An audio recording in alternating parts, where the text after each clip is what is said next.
लूका 4:7 में लिखा है, यदि तू मुझे प्रणाम करे तो यह सब तेरा हो जाएगा।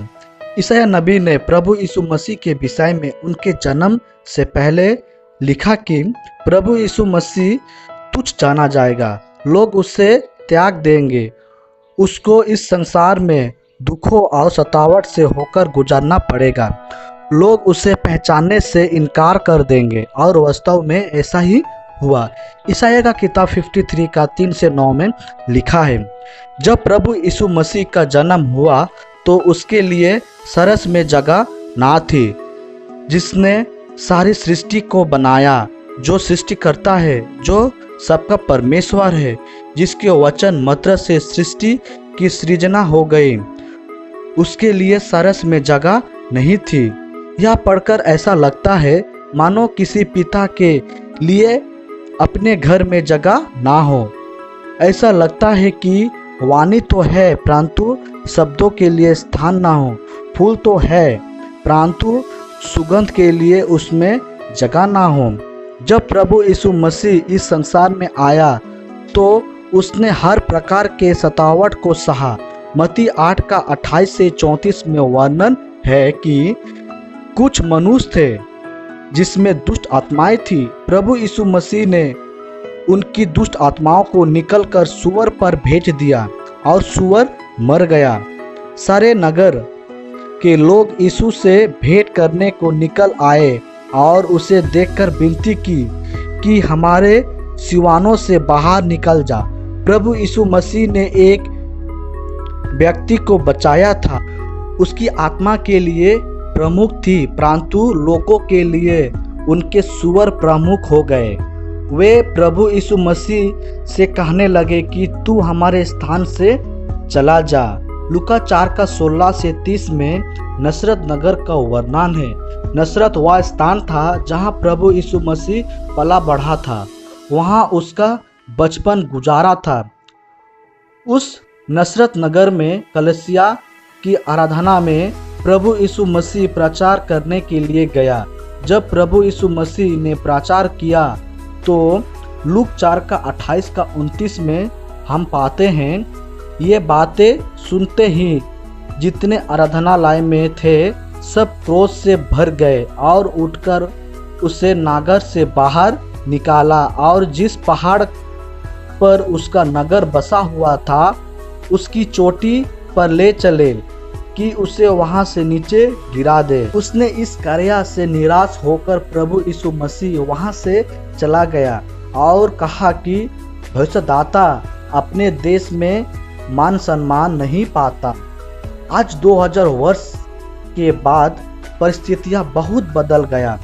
सारस के बदले आज होटल है, गधी की सवारी के बदले आज वाहन है, राजा के बदले आज प्रधानमंत्री है, कच्चा रास्ता के बदले आज पक्का रास्ता है। परिस्थितियां तो बदल गई है परंतु बात वही है कि प्रभु यीशु मसीह के लिए हमारे जीवन में कोई जगह नहीं है, उसके लिए हमारे दिल में कोई स्थान नहीं है। प्रभु यीशु मसीह के नाम से उपासना तो होते हैं परंतु वास्तव में हमारे दिल में कोई उसके लिए जगह नहीं है। आज हमें अपने कुत्ते के मरने से तो दुख होता है परंतु किसी परिचित की आत्मा के विनाश के कोई दुख नहीं होता। यदि हम अखबार ना पढ़े तो ऐसा लगता है कि कोई कमी रह गई है परंतु अगर बाइबल ना पढ़े तो इसका हमको कोई उदासी नहीं होता। टेलीविज़न का कोई मनपसंद प्रोग्राम नहीं देख पाते तो उससे हमको काफ़ी गम होता है परंतु अगर चर्च आराधना में ना जा सके तो उससे कोई अंतर नहीं पड़ता। बैंक की लंबी लाइन में देर तक खड़े रहने में हमें कोई आपत्ति नहीं है परंतु चर्च की आराधना में लंबा संदेश सुनने से हमको तकलीफ हो जाती है। तनख्वाह बढ़ जाती है तो हमें खुशी होती है परंतु दशवांश देने की बात पर हमें तकलीफ होती है। दिन भर के 24 घंटे में हमारे पास 5 मिनट का भी समय नहीं है कि अपने परमेश्वर के पास घुटने टेककर खामोशी से एकांत में उसके साथ समय बिता ले।